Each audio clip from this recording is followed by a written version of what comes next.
বন্ধুরা, এখানে আমি করছি 3 কেজি দুধের ছানা। দুধের উতল আসছে, এখন আমি ছানা কাটবো। আমি লেবুর রস দিয়ে ছানা কাটি, ভিনেগার টেনেগার আমি ব্যবহার করি না। এখানে আমি 2টো লেবু চিপে দিয়েছি লেবুর রস। দেখা যাক কি হয়, সাথে থাকবেন। দেখুন বন্ধুরা, ভিনেগার ছাড়াই ছানাটা কত সুন্দর কেটে আসছে। এই যে এখন আমি ছানাটা ছেঁকে নিচ্ছি। দেখেন বন্ধুরা, দারুণ সুন্দরভাবে ছানাটা হয়েছে। দুধটা এত খাঁটি যে দেখুন ছানার পানি বের হয়ে গেছে, কিন্তু দুধের উপরে ঘিগুলা ভাসতেছে। যদি এই খাঁটি দুধ কেউ নিতে চান, অবশ্যই আমাকে ইনবক্স করবেন। বন্ধুরা, এই যে আমরা আমাদের বাঙালি পদ্ধতিতে এভাবেই আমরা ছানা বানাই।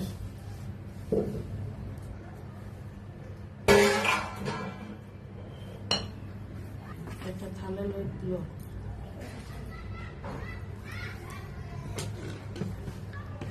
দেখুন বন্ধুরা, আমরা বিন্দু মাত্র দেব না, এটার মধ্যে ময়দা টয়দা কিচ্ছু ব্যবহার করব না।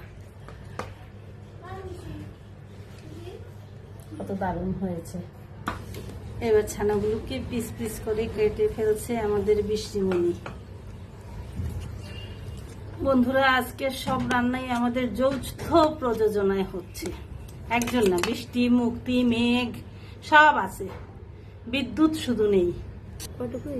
দেখুন বন্ধুরা, মনে হচ্ছে দোকান থেকে কিনে আনা ছানা, অথচ আমরা বাঙালি ভাবে ঘরেই বানিয়েছি। এখন ছানাগুলো গরম তেলে ভাজা হচ্ছে।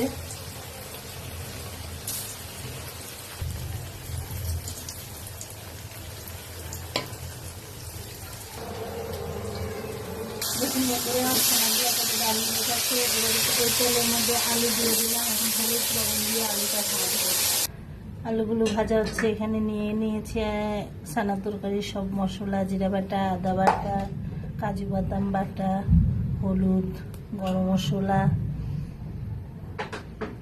দেওয়ার জন্য রেখেছি জাল দিয়ে রাখা দুধ। তেলে জিরা দিলাম, জিরা, তেজপাতা, সবগুলো মশলা দেওয়া হলো।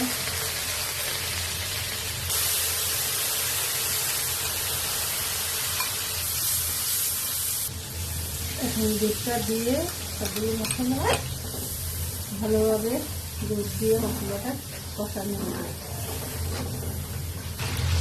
মশলাগুলো তেল ছেড়ে দিয়েছে, এখন আলু দিয়ে দিলাম।